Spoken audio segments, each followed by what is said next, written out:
ఒకప్పుడు ఒక చిన్న గ్రామంలో ఒక బ్రాహ్మణుడు ఉండేవాడు. అతని పేరు విష్ణుమూర్తి. ఆయన చాలా పేదవాడు. అయినా ధర్మపరుడు, నిజాయితీ గలవాడు. నిత్యం వేద పఠనంలో, పూజా కార్యక్రమాల్లో నిమగ్నంగా ఉండేవాడు. కుటుంబానికి తినేందుకు సరిపడ సంపాదన ఉండేది కాదు. ఒకరోజు బ్రాహ్మణుడు అన్నపూర్ణాదేవిని ప్రార్థిస్తూ ఇలా అన్నాడు: అమ్మా, నాకు ధనం అవసరం లేదు. కానీ నేను ఎవర్నీ అడగకుండా నీ అనుగ్రహంతో రోజూ నేను నా కుటుంబం సమృద్ధిగా భోజనం చేయగలిగితే చాలునమ్మా అని. ఆ రాత్రి అతనికి ఒక కల వచ్చింది.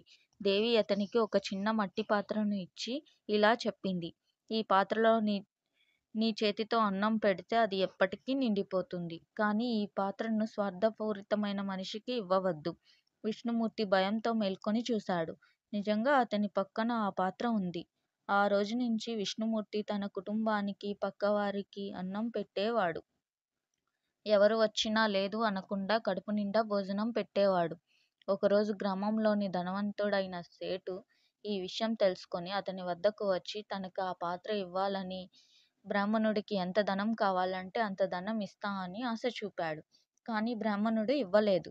అయితే ఆ రాత్రి అతను అమ్మవారిని ప్రార్థించాడు: ఓ దేవి, నా వల్ల ఇంకా ఎక్కువ మందికి అన్నం పెట్టలేను. ఈ పాత్రను గ్రామానికి, పేద ప్రజలకు ఉపయోగపడేలా ఆశీర్వదించు అని.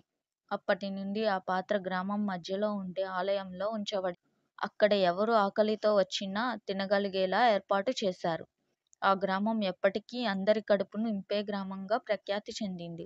బ్రాహ్మణుడిని అందరూ అన్నదాత అని పిలిచేవారు. నీతి: ధర్మ మార్గంలో నడిచేవారికి భగవంతుడు సహాయం చేస్తాడు. ధనం లేకపోయినా మంచి మనసు ఉంటే నిజమైన అదృష్టం. Thanks for watching. Please subscribe.